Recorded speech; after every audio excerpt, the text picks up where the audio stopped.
Assalamualaikum warahmatullahi wabarakatuh. Apa kabar anak-anak ustazah semuanya? Ayah, bunda, semoga kita semua dalam lindungan Allah Subhanahu wa taala, sehingga kita dapat melanjutkan aktivitas kita, terutamanya kita sebagai seorang pelajar, melanjutkan kembali pelajaran walaupun lewat daring dalam jaringan.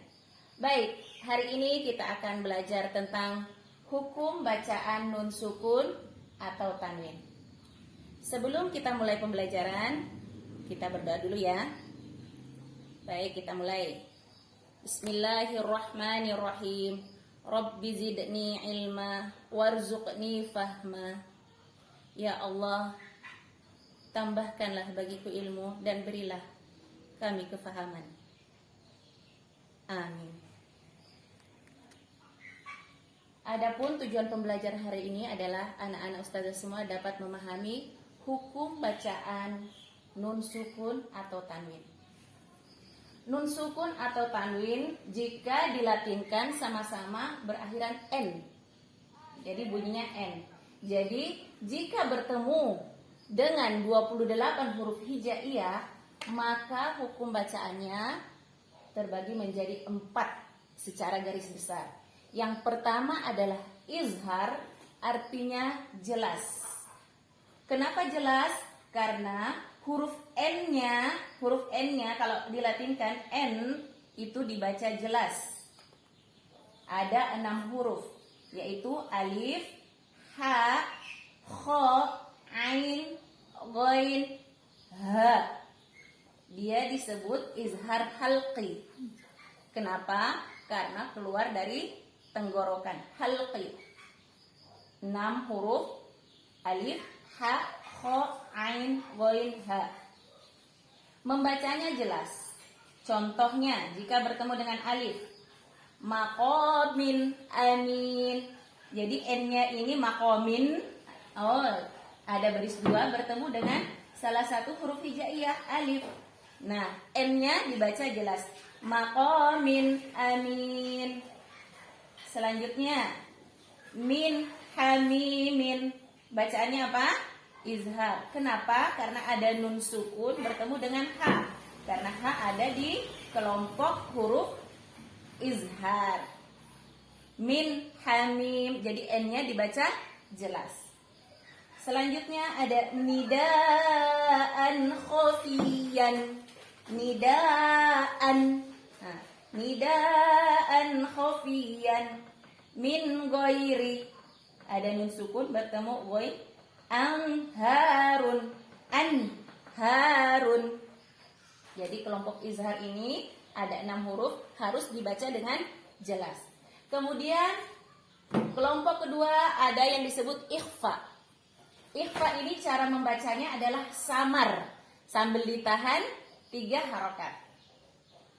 Hurufnya ada 15. Yang pertama, ta, sa, jim, dal, zal, zai, sin, shin, sod, bod, to, zo, fa, qaf, kaf.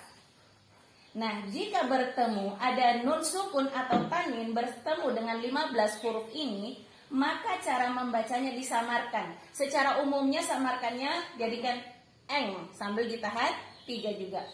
Wa antum, tuh nun sukun bertemu ta. Wa antum min fadlihi, nun sukun ketemu fa, ditahan dulu 3 harokat sambil disamarkan.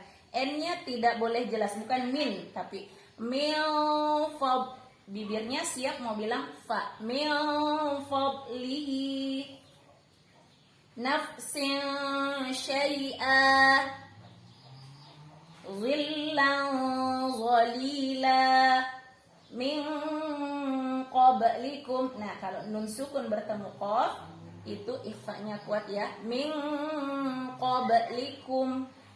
Nah, dan contoh lainnya yang jika ada nun sukun atau fathatain, kasrotain, domatain ini bertemu salah satu huruf ini, maka cara membacanya adalah samar dan ditahan 3 harokat. Selanjutnya kelompok ketiga disebut iqlab. Iqlab itu artinya mengubah. Mengubah suara N diubah menjadi M. Nah, hurufnya hanya satu. Satu-satunya adalah huruf ba. Bagaimana contohnya dalam kalimat? Min ba'di dibaca min sambil agak bindeng gitu ya. Min ba'di. Min ba'di. Kenapa? Karena ada nun sukun bertemu ba. Yang bagi. Loh, kok disamarkan? Ya, karena diubah suara N harusnya yan bagi, karena ketemu ba, suara N-nya diubah menjadi M. Yang bagi alimum bima. Ada domatain bertemu dengan ba. Alimum bima. Nah, untuk iqlab ini karena hurufnya cuma satu, insya Allah mudah ya. Selanjutnya kelompok keempat ada idgham. Idgham itu artinya melebur, ya. Melebur tergantung huruf yang ada di hadapannya. Nah, idgham ini terbagi dua lagi. Ada idgham bi gunnah, ada idgham bila gunnah. Idgham bi gunnah itu artinya melebur dengan dengung. Hurufnya ada 4, yaitu ya, nun, mim, waw. Disingkat yanmu. Nah, kalau bertemu dengan huruf ini, nun sukun atau tanwin ini bertemu keempat huruf ini, maka huruf N-nya langsung melebur ke huruf yang ada di hadapannya. Jika di hadapannya ya, maka langsung menjadi ya. Nah, jika di hadapannya waw, maka huruf N-nya berubah menjadi waw. Itu disebut idgham bi gunnah. Masuk melebur dengan berdengung. Nah, bagian yang keduanya adalah bila gunnah. Artinya melebur tanpa berdengung. Hurufnya hanya ada 2. Lam dan ro, disingkat lari. Kenapa lari? Dia nggak mau lama-lama. Nah, bila gunnah, masuk atau melebur tanpa berdengung. Baik, dalam contoh kalimat ini ada waman ya'mal, berarti ini termasuk kelompok apa ya? Ada nun sukun bertemu ya. Ya ada di sini, berarti kelompok idgham bi gunnah. Bagaimana cara membacanya? Suara N hilang, melebur ke huruf yang ada di depannya, yakni suara huruf ya. Wa may ya'mal, ditekan kuat ya. Wa may ya'mal, meleburnya kuat lagi. Wa may ya'mal. Kemudian ada nun sukun bertemu waw. Waw di sini berarti idgham bi gunnah juga, melebur huruf N-nya. N-nya tidak terbaca tapi melebur menjadi waw. Miwa, jadi wa-nya kuat ya. Miwaraihim. Kemudian ada contoh nun sukun bertemu lam, berarti kelompok bila gunnah. Artinya lamnya melebur tapi tidak berdengung, nggak boleh lama-lama. Yubayyin lana, yubayyin lana. Yang penting ini sudah berubah menjadi L, langsung sebut huruf yang di depannya. Yubayyin lana mir rabbihim. Nun sukun bertemu ro, berarti bacaan idgham bila gunnah. Mir rabbihim, gak boleh mir. Nah, itu salah ya. Yang betul mir rabbihim. Selanjutnya kita akan belajar contoh bacaan yang ada di tilawati. Selanjutnya kita belajar menggunakan peraga tilawati.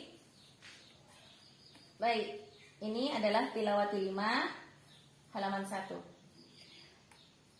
Ada nun sukun atau tanwin bertemu dengan huruf ya. Masih ingat jika bertemu huruf ya berarti bacaan idgham bi gunnah. Betul, artinya melebur atau masuk dengan dengung. Baik, cara membacanya huruf nun ini melebur ke huruf ya. Ada warna merah, gampang ya. Bismillahirrahmanirrahim. Perhatikan bismillahnya ya, rahim, haknya tipis, kemudian menyebut i seperti senyum. Rahim.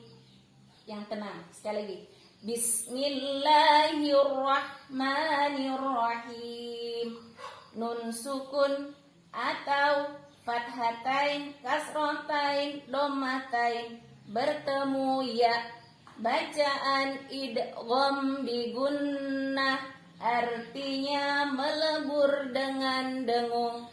Contohnya limay yakhsha liqaumi ya'lamuna wa may yubaddil liqaumi yatafakkaruna ayyunazzila liqaumi yu'minuna may yaqulu hanya panjang ya, adhanu yasma'una liman yasha'u arajulu yamshuna ayyatawafa falaki yasbahuna.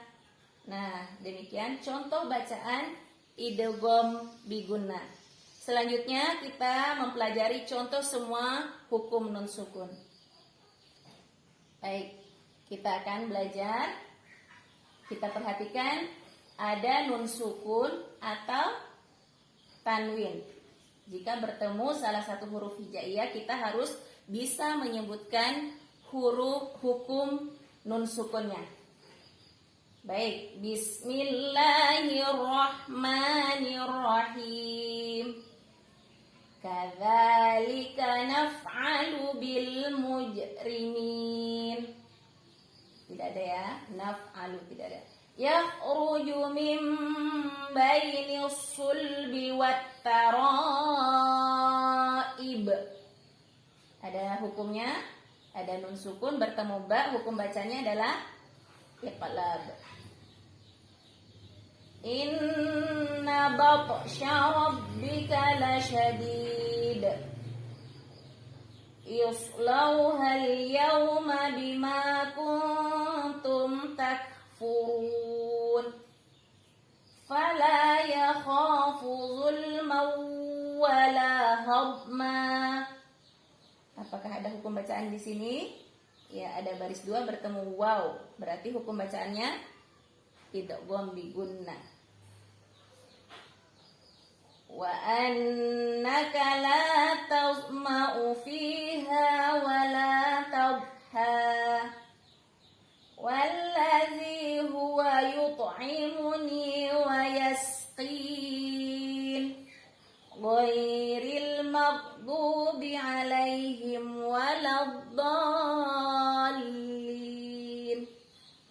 Amin. Nah, demikian contoh bacaan, mencari hukum bacaan nun sukun yang ada di pelajaran tilawati.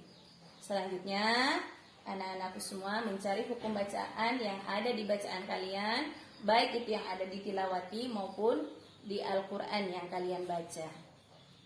Demikian pelajaran baca tulis Al-Quran hari ini. Semoga ada manfaatnya.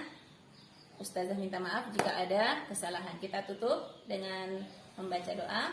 Allahumma arinil haqqa haqqa warzuqni ittiba'ah wa arinil batila batila warzuqni ijtinaba. Akhirul kalam. Assalamualaikum warahmatullahi wabarakatuh.